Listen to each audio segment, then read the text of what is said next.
په افغانستان کې د طالبانو حکومت د ښځو په وړاندې د محدودیتونو او فشارنوي لړۍ پیل کړې دي.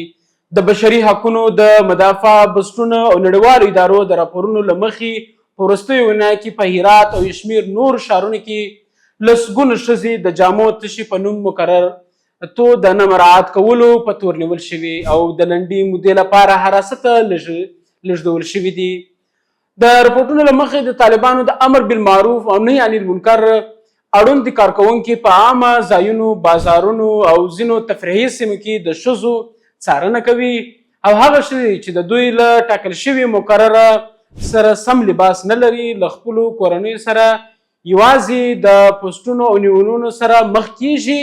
د بشري حقونو فعالان وایي چې دا اقدامات د ښځو پر ورځنی ژوند، آزاد تګ راتګ او ټولنیز حضور ژور اغیز لري. د ملګرو ملتونو د افغانستان مرستندویانو پلاوی یوناما په یو اعلامیه کې ویلي چې په هرات کې د ښځو د نیولو رپورټونه د ژورې اندېښنې وړ دي. یوناما ټینګاری کړی چې د ښځو او نجونو پر آزاد تګ راتګ او ټولنیز ژوند د لیزاتولو محدودیتونو لګولو د افغانستان د بشري حقونو وضعیت نور هم خرابوي.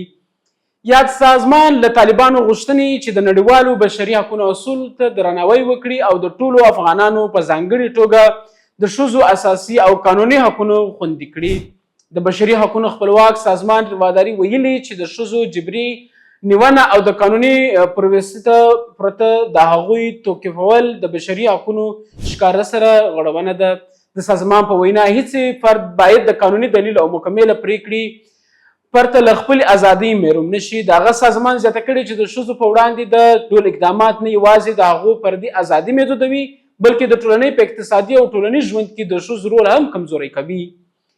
بل ورته د ښځو د حقونو ملاتړ ډلې پرپل سټریټیز مومنټ د طالبانو وروسته اقدامات د ښځو د انساني کرامت او بستړېدو ازادیو په ضد بللي دي. د دې ډلې فعالان وایي چې د لباس د انتخاب له امله د ښځو نیول د هغوی د شخصي حقونو او انساني ارزښتونو ښکاري نقص دی. د دوی په وینا افغانان ښځې له تیرو څو کلونو راهیسه پرله پسې محدوده سره مخ دی او اوسنی وضعیت د ښځو د عام حضور د لا کمزوري کولو څه ښکاري.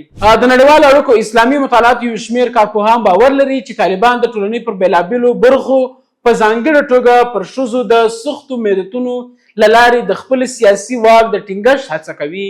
د دوی په باور اسلامي شریعت ښځو ته د زده کړو، کار، ټولنیز مشارکت او انساني کرامت حقونه ورکړي دي، خو د ښځو په وړاندې روان بندیزونه او د دغو اصولو له روحیې سره سمون نه لري.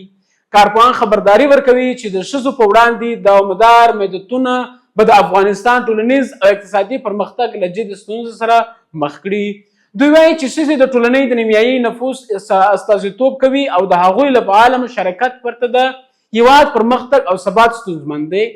نړیوال ټولنې د بشري حقونو بسټونو او ګڼو هیوادونو په وار له طالبانو غوښتنه چې د ښځو او نجونو په وړاندې محدودیتونه لرې کړي.